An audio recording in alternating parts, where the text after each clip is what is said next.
પપ્પુભાઈ ચા વાળા આ છે પાછળ ભર બજાર નાનું બસ સ્ટેન્ડ અમારું અમરેલીનું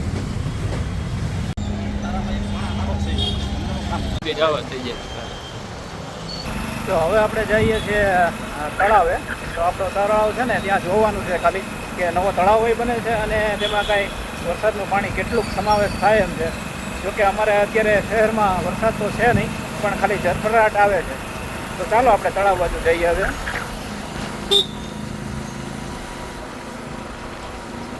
તો હેલો યુટ્યુબ ફેમિલી, કેમ છો બધા મજામાં જ હશો.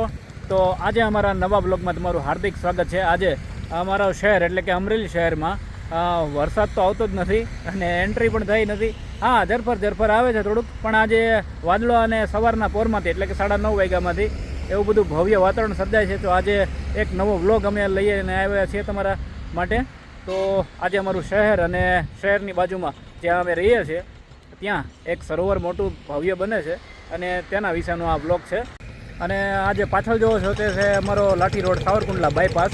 અને આ છે અહીંનું ભવ્ય જે અહીંયા તળાવ બને છે જે અમારા ઘર પાસે એટલે કે લીલિયા રોડ ચોકડી પાસે આ ત્યાંનું છે, જેમાં તમે જોવો છો કે આટલું બધું કામ ચાલે છે અને આવડું મોટું તળાવ ભવ્ય તળાવ બને છે. આવતા સમયમાં અહીંયા ઘણું બધું પાણીનું સરોવર જેવું બનાવશે, ફરતા ઝાડવા વાવશે અને અંદર હોડક્યું જેવું અને વચ્ચોવચ્ચ બરાબર સેન્ટરમાં સામેની સાઈડમાં મંદિર પણ બનશે.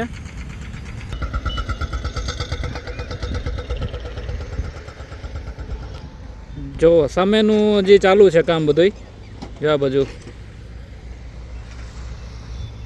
અને સામે થોડાક માણસો કામ કરે છે. અને સામે રહ્યું દાદા ભગવાનનું મંદિર જે અમારા ઘર પાસે આવેલું છે. અને હવે અમે જઈએ છીએ બજારમાં થોડીક ખરીદી કરવા અને સાથે બજારનો પણ માહોલ જોવા માટે. તો ચાલો અમારી સાથે બજારમાં. જો અત્યારે વરસાદનો માહોલ થયો છે પણ આવશે કે નહીં આવે એની કોઈ ગેરંટી નથી.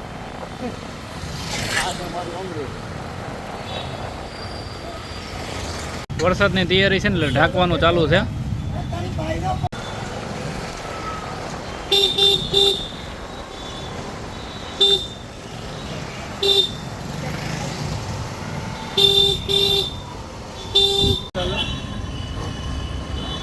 પપ્પુભાઈ ચા વાળા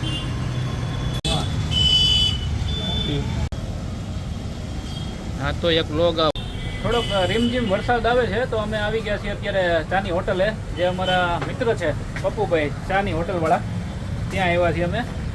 રોજ અહીંયા જ આવીએ છીએ ચા પીવા. અમારા છે આ મિત્ર પપ્પુભાઈ અને આ છે પાછળ ભર બજાર નાનું બસ સ્ટેન્ડ અમારું અમરેલીનું.